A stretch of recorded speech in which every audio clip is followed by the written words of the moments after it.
What's up, y'all? Welcome back to another video. So today's video is going to be 10 things you should know about having a baby. I guess it can fall for like newborn or toddler. So I have everything like written down in my notes so I don't forget nothing. But basically what I'm going to be stating is things that I experienced with my son when he was a newborn and kind of sort of to like now. He's 2 now. So that's what I'm gonna be talking about today's video. Give this video a thumbs up before we even get into it. Make sure you subscribe to the channel if you are new. Okay, so tip, I guess I would say tip instead of fact. But tip number 1, when you have a newborn and you having visitors at the hospital, or like even when you first get home, I think it's mandatory that you have to have everyone wash their hands. You do not want nobody with smoke on their clothes around your baby, or just anything that's like unsanitary. I would say I think it's real important that I was super strict on everybody washing their hands when I had my baby, because I'm like, I don't want him to be sick. I don't want his skin to break out or him to get any type of rashes for anything. I didn't let any and everybody just kiss on my baby. He did kind of have like little red rosy cheeks. I guess that might be normal, but I was just super strict when it came to my son. So others might be different, but I'm just saying I think it's mandatory that hands needs to be washed, like out gate. No ifs, ands, buts about it. Okay, now tip number 2, Pampers. There's never going to be a time where you have too many Pampers. I think it's good to have more than enough Pampers. I would say when I had my baby shower, I had so many Pampers that it lasted me until my son was 6 months. So I was like hella good on Pampers. Babies poop and piss so much that you're going to be changing your baby pamper maybe like 5-6 times a day, something like that. I just don't think there can ever be like too many Pampers. I had hella boxes stacked up when I had my son, and yeah, so if someone want to buy you more Pampers and you thinking you got like, say what I'm saying is, if you have like 3 or 4 boxes of Pampers and somebody come buy you more, take it. You're going to need it, trust and believe. And it's also good, like I know most babies start off in newborn. My baby was born 8 pounds, so he was in newborns maybe like 2 months, and then he was in size 1 for the longest. So what I'm gonna say is always good to always go like a size up too. Just be prepared. Number 3, clothes. I had a lot of clothes that my son did not wear, like stuff that people got me from the baby shower or stuff that I bought, because you know, obviously the babies, they grow so fast. So what I want to say about the clothes is, hand-me-downs is always good. Don't ever doubt or try to knock just because another baby wore something that your baby can't. Is good. Trust me, it's clothes. The baby, he or she will grow out of it. Now my biggest issue with clothes was, if I seen something cute at the store for my son, I would buy the size that he's wearing currently just so he can wear it right then and there. And then he'll only probably get like 2-3 uses out of it once you go through so many clothes and get back to that item. So what I want to say is, when you going shopping for your baby, please buy 2 sizes up, maybe 3, because like I said, babies grow so fast. You don't want to ever get true to size. Like if your baby is 3 months, do not buy 3 months. You probably want to get a few uses out of that. You want to get like 6 to 9, something like that. Okay, number 4, breastfeeding. I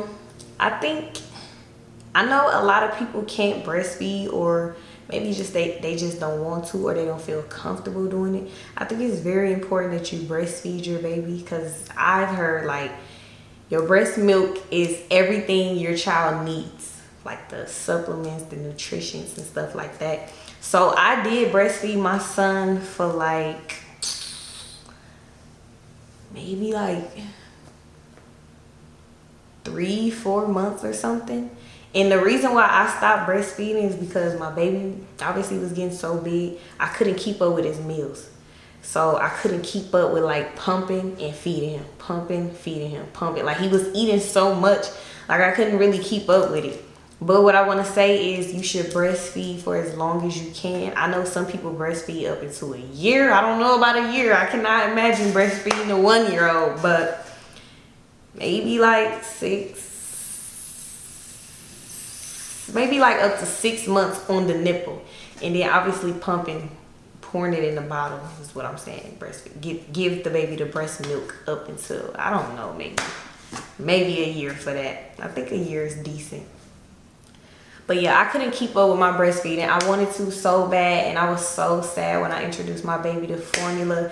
Now, those of you, anybody that choose to just out the gate get formula, what I want to say about formula, that it is very expensive. So I feel like if you breastfeed, you might save a couple bucks, since that's the cheaper way.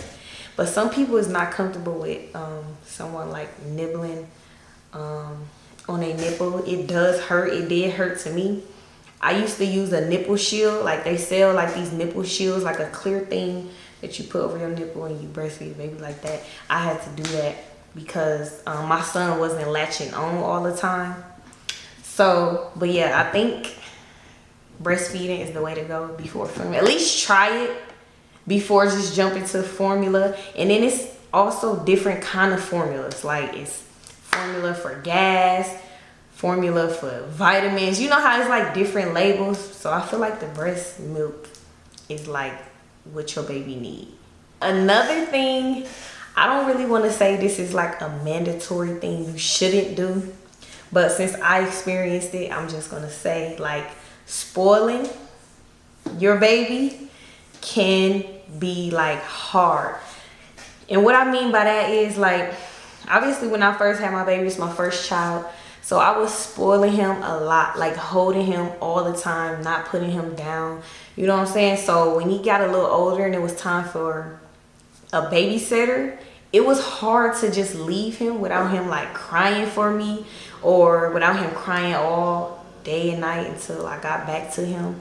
So what I'm saying is, you don't want to have your baby super attached to you to where they're not going to want to go with, I'm not saying strangers, just with a loved one. Like if you need a babysitter for work or something, you don't want your baby to be so fussy and stuff with the babysitter. I kind of didn't have that problem while my baby was like a newborn up until some months. I have that problem now as a toddler, so that's why I said I'm gonna give you some tips and stuff on like newborn stages to now. Now if I leave Kai somewhere, he would literally cry for me. I have to like sneak out and do all this stuff. I feel so bad, and I'm like, okay, look, let me just stay here for a little longer. So, but I mean, it's gonna be hard to do that, especially like if it's your first child. But if it's like your second, third child, you will know. Before you go into labor, you want to make sure that you get as much sleep as possible, because I promise you, it is not a lie. When parents say you will not get no sleep, you really won't get no sleep, like at all. Because it's like, as the mother, you have to, I feel like a mother is more hands-on, like with changing Pampers, feeding, and you know what I'm saying, doing skin to skin, things like that. So I feel like, I just want to say, like, you will have sleepless nights. I've had it. It's been times my baby will cry all night. And it was kind of hard for me because I had a C-section. So I couldn't really get to my son as fast as like if I just had a regular birth and I would just hop up and get him. Like, it literally took me a minute because of my scar and stuff. So I just want to say, you will have sleepless nights. And also, when the baby is a newborn, you do not want to put your baby in a crib with any type of stuffed animals, pillows, or blankets, because the baby can suffocate off of those type of things. Obviously the baby can't just move stuff out of his face, so you just want to have the crib or the pack and play empty as possible, because you just don't want no accidents. And that was like a bad fear for me, because I think, what is the word, SIDS or something, Am I saying it right? Oh my God, I hope I'm saying it right. I think it's like SIDS or something where your baby can suffocate or something with items in the crib. So you just want to have an empty crib or empty space wherever your baby sleep.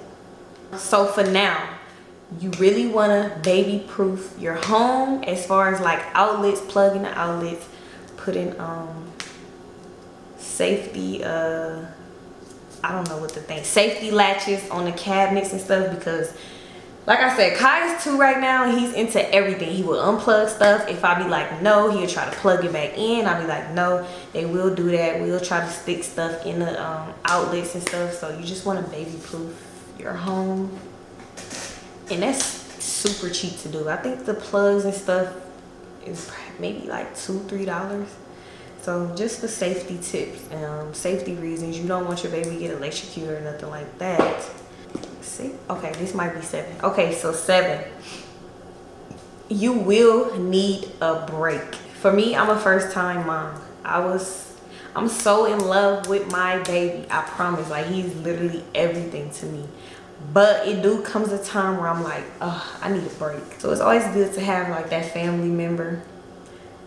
I say family member only because I would not trust none of my friends watching my baby. Not saying like anything will happen. I just don't. I just really rather have my mom watching my child at all times if I have to, or my brother. Those are like the only people I'll be like, can you watch Kai while I do this or do that? I know, because I know he in good hands. I would not call my friend and be like, can you watch my son? I just wouldn't. Make sure you just get some you time, go out, you know what I'm saying, go out to eat, to the movies or something, because being a full-time mother can stress you out, or just being a full-time parent. I guess for dads too, it can become a little stressful. So just make sure you get that you time. That's very important. I think 8, I don't know what number we on. I done lost track, y'all. But my next one is talking to your baby. I prefer talking to your baby like you would talk to an adult. I'm not saying cuss them out or anything. I'm saying like how I'm talking now. Like, if I was talking to my baby, I'll be like, do you want to eat? Are you sleepy? Do you have to use the potty? Like things like that. What I'm saying is talk regular to your child. Do not talk that goo goo gaga. Eat like it's this little baby. So cute. Because they will grow up and catch and like learn from that. If you constantly do that, that's how they will talk all the time. I feel like they will say gibberish. So I think it's important to talk regular to your child so they don't pick up on that, because then I feel like it'd be kind of hard to break them from that. But you know, you listen, I'm not trying to tell nobody what to do with their kids. I'm just like giving a little advice, you know what I'm saying, or just because things I went through. Now my last thing is babies are expensive. They are, like, they need stuff 24/7. Like, some people might, those of you that don't have kids might not think it, because obviously you don't have your own kid, but they are food, bottles, Pampers, wipes, clothes, socks, shoes, bibs, blankets, a crib, coats, hats, strollers, car seats. It's expensive. You know how many times I done ran through car seats? Who goes through that many car seats? It has been times where my son would throw up in a car and it would be throw up in the whole seat, and I'm like, you know what, I'm not cleaning this. I'm finna go to Walmart and just get a new car seat. So yes, babies are expensive. So I would suggest that don't spend your money like carelessly. If it's something that you know your child is going to need and you low on funds, I would suggest you save your money and get the things that your baby need. I would just say put your baby first instead of you. That's what I would do. I hope this was some helpful tips for you guys. Congratulations to any mothers that are out there expecting or just had a baby. Congratulations to you. I wish you guys the best, you and your little family. Oh, I kind of miss having a newborn. I'm not going to lie. even though I'm not having another baby, but I just miss the feeling. Like, they be so sweet and like they smell good. Like, they just, oh. I don't know. But anyways, give this video a thumbs up. Subscribe to the channel if you haven't already. Leave a comment down below. Give me some, listen, I want you guys to give me some tips and advice on the toddler stage. Kai is a he's 2 handfuls. I'm not even gonna lie. I don't want to say he's bad, but he's busy. He's busy. Trust me. He all over the place. I'm all over the place with him. But anyways, hope you guys enjoyed this video. I'm gonna see you guys in my next video.